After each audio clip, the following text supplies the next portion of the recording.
Hello friends and welcome back to PC classes. आज हम लेकर आए हैं एक न्यू वीडियो जो कि previous year questions research aptitude के होंगे और उन सभी क्वेश्चंस को हम डिटेल में आपके साथ में डिस्कस करेंगे।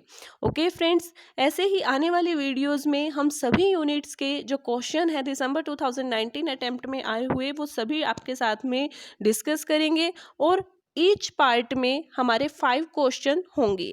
Okay friends, so if you are new at our channel then subscribe our channel, click on bell icon so that you get latest notifications from our channel and also subscribe our telegram group जहाँ पर आपको notes MCQ और बहुत ही ज़्यादा important summary और content को लेकर जितने भी आपकी रिलेटेड इन्फॉर्मेशन है या यूजीसी नेट एग्ज़ाम से रिलेटेड इन्फॉर्मेशन है, जितनी भी करंट न्यूज़ है वो आप सबको वहाँ पर मिलेगी। ओके फ्रेंड्स, चलिए स्टार्ट करते हैं। देखिए, हमारा जो फर्स्ट क्वेश्चन है वो है when the results obtain in a research study. जब हम रिजल्ट्स ऑब्टेन करते हैं रिसर्च स्टडी में, can be extended to a group larger than the sample outside the context of the study. Friends देखिए, जब भी आप एग्जाम में अपने क्वेश्चन अटेम्प्ट करें तो एक बात आप अच्छे से ध्यान रखिएगा कि आपके जो क्वेश्चन होता है उसी में ही आपका आंसर छुपा हुआ होता है। क्वेश्चन अपने आप आपको आंसर देता है, बस आपको क्या करना है, आपको बिल्कुल ध्यान से बिल्कुल कंसंट्रेट होकर क्वेश्चन को रीड आउट करना है। अब देखिए, इस क्वेश्चन में गिवन है कि outside the context of the study, तो आंसर यहाँ पर क्या इंटरनल वैलिडिटी होगा, क्या फंक्शनल होगा या हाइपोथेटिकल होगा। Simple outside the context of the study है तो यहाँ पर एक्सटर्नल वैलिडिटी आपका क्या होगा, राइट आंसर होगा। इसके साथ में आप जितने भी बाकी के ऑप्शंस हैं उनको भी आप गूगल करिएगा और उनको रीड आउट करिएगा, क्योंकि बहुत सारे बच्चे जो सिर्फ आंसर होता है उसी पर ही फोकस करते हैं, जबकि हमको सभी कॉन्सेप्ट को क्लियर करके चलना चाहिए, ताकि हो सकता है आने वाले एग्जाम में आपका जो क्वेश्चन है वो इंटरनल वैलिडिटी से रिलेटेड हो सकता है फंक्शनल रिलेशनशिप से रिलेटेड हो। ओके फ्रेंड्स, चलिए नेक्स्ट क्वेश्चन देखिए। नेक्स्ट क्वेश्चन है हमारा इन अ थीसिस। जब थीसिस लिखते हैं, format and styles of referencing. हम रेफरेंस के जो स्टाइल होते हैं, रेफरेंस के हमारे स्टाइल होते हैं, जैसे AMA स्टाइल हो गया, ठीक है, MLA हो गया, ये जितने भी स्टाइल होते हैं, ठीक है, अगर ये इनअप्रोप्रिएटली फॉलो किए गए हैं तो ये किसका एग्जाम्पल है। देखिए, अगर मैंने बिल्कुल करेक्ट स्टाइल में नहीं लिखा रेफरेंस को, क्या मैंने अनएथिकल प्रैक्टिस की है? नो, क्योंकि मैंने किसी का चुराया थोड़ी ना है। क्या मैं इनएबिलिटी है मेरे में रिसर्च नहीं लिख सकती मैं? नो, ऐसा भी नहीं है कि सिर्फ अगर आपको रेफरेंस स्टाइल लिखने में आपसे गड़बड़ हुई है तो ये मतलब नहीं है कि आप इनेबल हो, ठीक है। और फोर्थ क्या है, lack of commitment on the part of researcher to write a thesis. क्या आपके जो रिसर्चर के पार्ट पे, यानी क्या है, आप थीसिस को लिखने के लिए आप में कमिटमेंट की कमी है? नो, ऐसा नहीं हो सकता, क्योंकि सारी थीसिस कंप्लीट कर ली, लास्ट में रेफरेंस स्टाइल में थोड़ी बहुत क्या हुई है, इनअप्रोप्रिएटली वे से वो लिखा गया, तो इसका मतलब ये नहीं है कि लैक ऑफ कमिटमेंट है।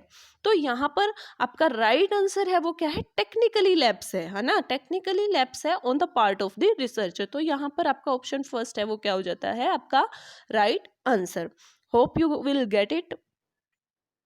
ओके, देखिए थर्ड क्वेश्चन है आपका इन अ रिसर्च प्रॉब्लम, यानी कि एक रिसर्च प्रॉब्लम में, ध्यान से देखिएगा फ्रेंड्स, रिसर्च प्रॉब्लम में हम स्टडी कर रहे हैं क्या टीचिंग मेथड के इफेक्ट की, यानी कि टीचिंग मेथड का अलग अलग टीचिंग मेथड हम अप्लाई कर रहे हैं किस पर, अचीवमेंट पर। अलग अलग टीचिंग मेथड हम क्या कर रहे हैं, अचीवमेंट्स पर, किसके, बॉयज़ एंड गर्ल्स की स्कोलिस्टिक अचीवमेंट्स पर अप्लाई कर रहे हैं। किस पर कर रहे हैं, अचीवमेंट पर अप्लाई कर रहे हैं। और इन टीचिंग मेथड का बॉयज़ एंड गर्ल्स की जो अचीवमेंट है, जो कि सोशो इकोनॉमिक बैकग्राउंड से रिलेट करती है, उस पर क्या इफेक्ट पड़ा है, ये हम देख रहे हैं। यानी अलग अलग टीचिंग मेथड है, ठीक है, उनका अचीवमेंट पर क्या इफेक्ट पड़ा है, ऑन द अचीवमेंट। देखिए यहाँ पर फिर अगर आपने क्वेश्चन अगर अच्छे से रीड आउट किया है तो आपको आंसर यहाँ पर मिल चुका है। तो यहाँ पर इंडिपेंडेंट वेरिएबल क्या है? एक बात बताइए, क्या हम चेंज इंडिपेंडेंट वेरिएबल में कर सकते हैं या डिपेंडेंट में? मैम डिपेंडेंट में कर सकते हैं, क्योंकि इंडिपेंडेंट में तो नहीं कर सकते। टीचिंग मेथड अलग अलग अप्लाई करेंगे तो उनकी अचीवमेंट में क्या होगा, डिफ्रेंशिएट होगा, अचीवमेंट में चेंज होगा, है ना। तो यहाँ पर आपका जो टीचिंग मेथड है वो क्या है, आपका इंडिपेंडेंट वेरिएबल है। राइट आंसर आपका क्या है, टीचिंग मेथड है। ओके। और जो आपका स्कूलिस्टिक अचीवमेंट है वो क्या है, डिपेंडेंट वेरिएबल है। ओके। और इसके साथ में ही आपको मैं एक बात और बता दूं कि जितने भी आपके डिपेंडेंट वेरिएबल और इंडिपेंडेंट वेरिएबल से रिलेटेड क्वेश्चंस हैं, या फिर आपके मैनिपुलेटिंग जो ग्रुप है या कंट्रोल ग्रुप से रिलेटेड और एक्सपेरिमेंटल रिसर्च, इस टाइप के क्वेश्चंस आपके रिसर्च में से रहता ही रहता है ऑलमोस्ट सभी शिफ्ट में। तो इसको आप अच्छे से क्लियर करके चलिएगा। और जो कॉमर्स के बच्चे हैं उन्होंने तो स्टैट में इसको अच्छे से क्लियर कर ही रखा है। ओके फ्रेंड्स, चलिए नेक्स्ट क्वेश्चन। देखिए नेक्स्ट क्वेश्चन क्या है, ध्यान से रीड आउट करिएगा। यहाँ पर भी आपका जो आंसर है वो आपके क्वेश्चन में ही है। एक यूनिवर्सिटी डिपार्टमेंट है, वो प्लान कर रहा है एक स्टडी करने की जिसमें एटीट्यूड, वैल्यू और bias of teacher and students are to be prod with an eye on disclosing their pattern of adjustment. Which type of research method will be considered appropriately. यानी कि जब वो स्टडी करना चाहता है, ठीक है, टीचर और स्टूडेंट्स के एटीट्यूड, वैल्यू और बायस को लेकर, तो कौन सा जो मेथड है वो उसके लिए अप्रोप्रिएट है। देखिए क्या कोई एक्सपेरिमेंट हो रहा है क्या वहाँ पर? नो। फर्स्ट ऑप्शन गया आपका। क्या कुछ डिस्क्राइब किया जा रहा है? नो, तो ये भी गया। क्या कुछ हिस्ट्री से रिलेटेड है? नो मैम, हिस्ट्री से तो बिल्कुल रिलेटेड नहीं है। तो ये बताइए वो स्टडी कर रहा है, तो क्या ये केस स्टडी होगा या नहीं होगा? हो सकता है, ठीक है। क्या ये एथनोग्राफिक है या नहीं? Ma'am what is ethnographic method? देखिए एथनोग्राफिक रिसर्च क्या होती है, जहाँ पर हम कल्चर से रिलेटेड स्टडी करते हैं। वो आपकी क्या होती है, वैल्यू से, कल्चर से रिलेटेड हम स्टडी करते हैं, उसको हम एथनोग्राफिक मेथड बोलते हैं। एथनोग्राफिक मेथड को और एथनोग्राफिक और आपका जो एक्शन रिसर्च है, उन दोनों में डिफरेंस का एक चार्ट है जो मैंने अपने टेलीग्राम ग्रुप पे शेयर किया है। आप डिस्क्रिप्शन में लिंक गिवन है, ज्वाइन करके वहाँ से भी देख लीजिएगा। ओके। तो एथनोग्राफिक जो आपका मेथड है वो क्या है, कल्चर या वैल्यू से रिलेटेड जब हम स्टडी करते हैं तब हम बोलते हैं एथनोग्राफिक रिसर्च। तो यहाँ पर हमारा जो राइट आंसर बन जाता है वो क्या हो जाता है, ऑप्शन सेकंड एंड फोर्थ। और ऑप्शन जो फोर्थ है आपका, वो आपका क्या हो जाता है, right answer. Hope you will all get it that point. Okay.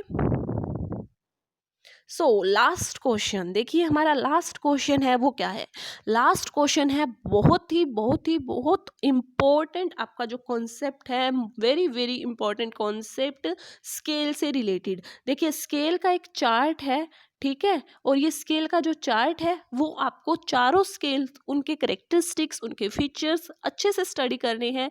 Because आपके जो सभी शिफ्ट में, लगभग सभी शिफ्ट में ये क्वेश्चन रहता ही रहता है, ठीक है। तो देखिए इस क्वेश्चन को करने का, जब भी आपका मैच द फॉलोइंग क्वेश्चन होते हैं उनको करने का एक बेस्ट मेथड ये है कि आप कुछ इजी सा और कुछ अगर आपको छोटा दिखाई देता है तो आप उस पर फोकस कीजिए, ठीक है, जिससे आपके बाकी के अपने आप हो जाएंगे।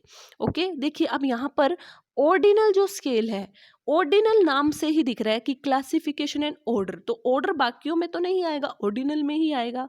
अगर आप सिर्फ इसी ऑप्शन को देखते हैं तो भी आपका आंसर बन जाता है बी का फोर्थ। तो बी का फोर्थ कहाँ पर है, सिर्फ आपका फोर्थ ऑप्शन में ही गिवन है। तो राइट आंसर तो हमको पता चल गया।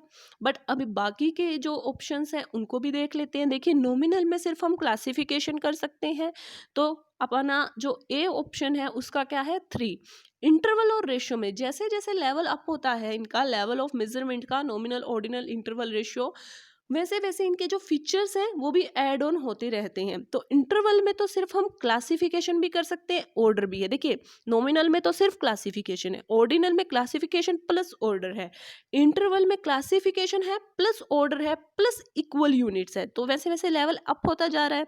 और जहाँ पर चारों चीज़ हैं, यानी कि जहाँ पर ऑब्सोल्यूट जीरो होता है ना, वो आपका क्या होता है, रेशियो स्केल होता है, जहाँ पर ऑब्सोल्यूट जीरो होता है। तो राइट जो आपका आंसर है वो क्या है, ऑप्शन नंबर 4।